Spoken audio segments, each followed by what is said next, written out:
नमस्कार, मैं डॉक्टर अजीत भारती आज फिर आपके लिए हिंदी विषय के अंतर्गत ईमेल लेखन लेकर आया हूं। तो प्रश्न कुछ इस प्रकार से दिया हुआ है।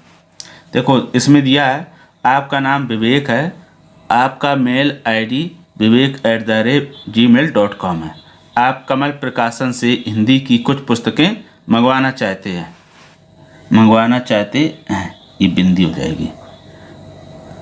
प्रकाशक ईमेल यानी प्रकाशक का ईमेल, ये प्रकाशक है, प्रकाशक का ईमेल यहाँ पर क्या हो जाएगा, ये प्रकाशक हो गया, यहाँ पर का प्रकाशक का ईमेल आईडी kamalprakasan@gmail.com है। प्रकाशक को ईमेल लिखकर पुस्तकें मंगवाइए। ठीक, ये हो गया प्रश्न। तो देखो, इसमें दो बातें ध्यान रखना, ये दो नहीं तीन। एक तो ये कि हमें ईमेल लिखना किसको है, ईमेल लिख कौन रहा और उसका विषय क्या है। तो देखो, किसको लिखना है, ईमेल हमें लिखना है प्रकाशक को। कौन लिख रहा, विवेक, और किस संबंध में, हिंदी की कुछ पुस्तकें मंगवाना चाहता है। ठीक, ये तीनों बातें हो गई। अब हम शुरू करते हैं। तो सबसे पहले आप लिखेंगे उत्तर, उत्तर के बाद लिख देंगे हिंदी पुस्तक मंगवाने हेतु प्रकाशक को ईमेल। ये हो गया, ठीक है। फिर उसके नीचे फ्रॉम vivek@gmail.com और टू में लिख दिया हमने kamalprakasan@gmail.com। अब बस ये ध्यान रखना कि जो फॉर्म रहेगा उसमें हम अपना मेल आईडी डालेंगे। अपना का मतलब जैसे इसमें इन्होंने दे दिया विवेक, तो फॉर्म में कौन डालेगा, ईमेल आईडी। फॉर्म में डाला जाएगा जो ईमेल भेज रहा है वह अपना, और टू में जिसको हम ईमेल भेज रहे हैं उसका मेल आईडी। उसके बाद फिर और ये जैसे सीसी का अर्थ होता है कार्बन कॉपी, यानी हम इनको छोड़ के किसी और भी प्रकाशक को भेजना चाहते हैं वो पुस्तकें मंगवाने के लिए, तो क्या होगा, कार्बन कॉपी हम अटैच कर देते हैं। फिर दिया बीसीसी, इसका अर्थ होता है गोपनीय प्रतिलिपि यानी ब्लैंक कार्बन कॉपी। अगर हम ये पुस्तकें कई प्रकाशकों से मंगवाना चाहते हैं और हम कोई ये जान ना पाए कि हमने किसको किसको भेजा, तो फिर उसके लिए इसमें अटैच करते हैं। फिर आता है सब्जेक्ट, सब्जेक्ट में दिया पुस्तकें मंगवाने के संबंध में। अब आते हैं आगे, फिर पत्र की तरह लिखेंगे सेवा में प्रकाशक महोदय कमल प्रकाशन प्रयागराज उत्तर प्रदेश, और सेवा में कि ठीक सामने लिख देंगे दिनांक 18/6/2000 और 2x बना दिए। 2x इसलिए बना दिए ताकि हम जब भी परीक्षा कॉपी में जब लिखेंगे दिनांक तो हमेशा छुपा लेंगे, और जब वास्तव में लिखेंगे तब हम सही दिनांक लिखेंगे। उसके बाद फिर महोदय। अब महोदय के बाद आप चाहो तो देखो, ये जो लाइनें हम छोड़ रहे ये इसलिए छोड़ दिया ताकि हमें स्पष्ट दिखाई दे। अगर आपकी राइटिंग बहुत अच्छी है तो लाइन छोड़ने की ज़रूरत नहीं, अगर राइटिंग ठीक नहीं गंदी है तब आप छोड़ छोड़ कर लिखोगे, जिससे आपका पूरा लिखा हुआ साफ साफ क्लियर दिखाई दे। उसके पश्चात उपर्युक्त विषय के संदर्भ में विनम्र निवेदन है कि मेरा नाम विवेक है, ठीक, मैं उज्जैन का निवासी हूँ, मैं प्रतियोगी परीक्षा की तैयारी कर रहा हूँ। हिंदी की कुछ पुस्तकें हैं जो यहाँ नहीं मिल रही हैं, वे पुस्तकें आपकी वेबसाइट पर उपलब्ध हैं, यानी जो प्रकाशक है उसने वेबसाइट पर उपलब्ध करके रखी हैं। मुख्य परीक्षा की तैयारी के लिए इन पुस्तकों की आवश्यकता है, अतः आप शीघ्रता से इन पुस्तकों को भेजने की कृपा करते हैं तो हमारी तैयारी आसानी से हो जाएगी। पुस्तकों का विवरण इस प्रकार है।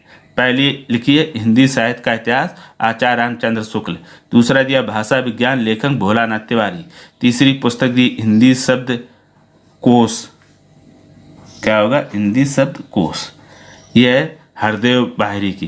फिर चौथी है हिंदी भाषा एवं साहित्य का वस्तुनिष्ठ इतिहास, इसके दो लेखक हैं, एक सरस्वती पांडे और गोविंद पांडे, ठीक है ये। फिर पांचवी गोदान, जिसके लेखक हैं प्रेमचंद। अब उसके बाद फिर हम धन्यवाद लिख देंगे। धन्यवाद के बाद भवदी, आप चाहो तो पाठक भी लिख सकते हो, और नीचे विवेक और उज्जैन लिख दिया। तो ये हो गया तुम्हारा ईमेल लेखन पूरा समाप्त। अब पूरा ईमेल देखो कैसा दिखाई देगा, इसको हम और देख लेते हैं। जब आप पूरा ईमेल लिखेंगे तो कुछ इस प्रकार से दिखाई देगा। ये देखो, ये दिख रहा है इस तरह से, ये ऐसा, ये, और उसके बाद फिर दूसरे पेज में ये दिया है, ये ऐसा हमें दिखाई देगा, ठीक। अब जब पूरा ईमेल लिख जाएगा तो कुछ इस प्रकार से दिखाई देगा। ये देखो, from to CC BCC subject, और ये आपका सेवा में महोदय, और ये पूरा दिया हुआ है। और फिर उसके बाद ये दूसरे पेज में आपका ये दिखाई दे रहा है। तो पूरा ईमेल लिखने के बाद कुछ ऐसा दिखाई देगा। ये जो देखो सब्जेक्ट दिया है, इसके नीचे कंपोज, यानी ये एक चीज़ और छूट गई, यहाँ पर रहेगा कंपोज, ये छूटा हुआ है कंपोज ईमेल ऐसे। अब ये उसके सब्जेक्ट बाद कंपोज लिखा जाएगा, ठीक है, कंपोज ईमेल, उसके बाद ही लिखना शुरू करेंगे। अब क्या क्या ध्यान रखेंगे, एक तो हमेशा ईमेल के फॉर्मेट में बनाएंगे। देखो ये CC BCC आप चाहो तो दोनों लिख भी सकते हो और चाहो तो ना लिखो, इनको दोनों को छोड़ भी सकते, आपकी जैसी इच्छा हो, ठीक। तो फॉर्मेट में लिखना, क्योंकि फॉर्मेट जो हम मोबाइल या कंप्यूटर में ईमेल खोलेंगे तो फॉर्मेट इसी तरह का मिलता है, फ्रॉम टू CC BCC इस तरह। देखो ये 1 2 3 4 ये कंपलसरी है, ठीक।